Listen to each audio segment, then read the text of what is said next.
Rajarajeshwara temple കാണാം.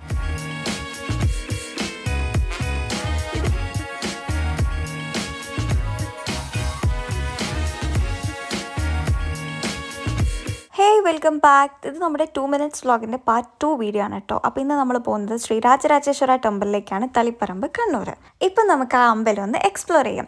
നമ്മളവിടെ എത്തിയിട്ടുണ്ടായിരുന്നത് almost ഒരു 3:30 ടൈമിലൊക്കെ ആയിരുന്നു കേട്ടോ, ഈവനിങ്. അപ്പോൾ തന്നെ അധികം ആൾക്കാരൊന്നും ഇല്ലാത്തത് കൊണ്ട് ഭയങ്കര പീസ്ഫുൾ ആയിരുന്നു. അതേപോലെ ഇന്ന് അവിടേക്ക് ഒന്ന് എക്സ്പ്ലോർ ചെയ്തിട്ട് പിറ്റേന്ന് രാവിലെ അവിടെ നിന്ന് പോരാന്നാണ് നമ്മുടെ ഒരു പ്ലാനിങ് കേട്ടോ.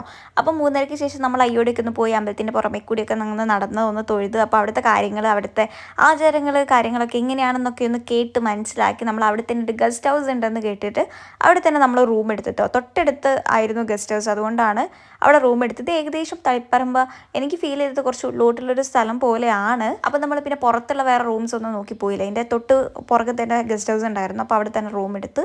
ഇവിടെ വ്യൂമൻസിന് എല്ലാ ടൈമും ഒന്നും അലൗഡ് അല്ല കേട്ടോ ഉള്ളിലേക്ക്. രാത്രി 7 മണി തൊട്ടിട്ട് 8:30 വരെ, അങ്ങനെ ഒരു ലിമിറ്റഡ് ഓഫ് ടൈമിൽ മാത്രമേ ഉള്ളൂ. ഇതാണ് നമ്മുടെ ഗസ്റ്റ് ഹൗസ്. അവിടുന്ന് മാറ്റിങ്ങാണ്ട് ഒരു രാത്രിയാകുമ്പം നമ്മൾ അമ്പലത്തിലേക്ക് വരാമെന്നൊക്കെയാണ് പ്ലാൻ ചെയ്തിട്ടുള്ളത്. ഞാൻ ഒന്നും കൂടി അമ്പലമൊക്കെ കാണിച്ചു തരാം. ആദ്യം തന്നെ നമുക്ക് ഇവിടുത്തെ കുളം കാണാം. നമ്മളിപ്പോൾ 4:30 ഒക്കെ ആയിട്ടുണ്ട് കേട്ടോ. അപ്പോൾ ഒരു ഫോട്ടോസൊക്കെ എടുക്കാമെന്ന് വിചാരിച്ചാണ് ഇങ്ങോട്ട് ഇറങ്ങിയിട്ടുള്ളത്. ഇത് അവിടുത്തെ കുളമാണ്. ഇത് പുറമേ ഉള്ള കുളമാണ് കേട്ടോ, ഒരു വലിയൊരു കുളമുണ്ട്. അത് ഞാൻ പോയപ്പോൾ തന്നെ ഒരു മീനിനെയും ഒരു ആമേനെയൊക്കെ കണ്ടിട്ടുണ്ടായിരുന്നു. പക്ഷെ മുകളിലായതുകൊണ്ട് എനിക്കത് വീഡിയോയിലൊന്നും കാണാൻ പറ്റിയിട്ടില്ല. പിന്നെ ഈ ഒരു കുളത്തിൻ്റെ നേരെ ഓപ്പോസിറ്റായിട്ട് അമ്പലത്തിൻ്റെ ഉള്ളിലായിട്ടല്ല, ആ കോമ്പൗണ്ടിൻ്റെ പിന്നെയും ഉള്ളിലായിട്ട് ഒരു കുളം കൂടിയുണ്ട്. ഒരു ഗംഗാദേവി എന്നൊക്കെ അവിടെ ഒരു ചെറിയൊരു എഴുതിയിട്ടൊക്കെ ലാബിൽ എഴുതിയിട്ടൊക്കെ വെച്ചിട്ടുണ്ട്. പക്ഷെ നമുക്ക് അവിടെ റെസ്ട്രിക്റ്റഡ് ഏരിയ ആണ്, നമുക്ക് അവിടെ ഇറങ്ങാനൊന്നും പറ്റുന്നുണ്ടായിരുന്നില്ല. ഇവിടെ പിന്നെ ഇറങ്ങുകയൊക്കെ ചെയ്യാം കേട്ടോ.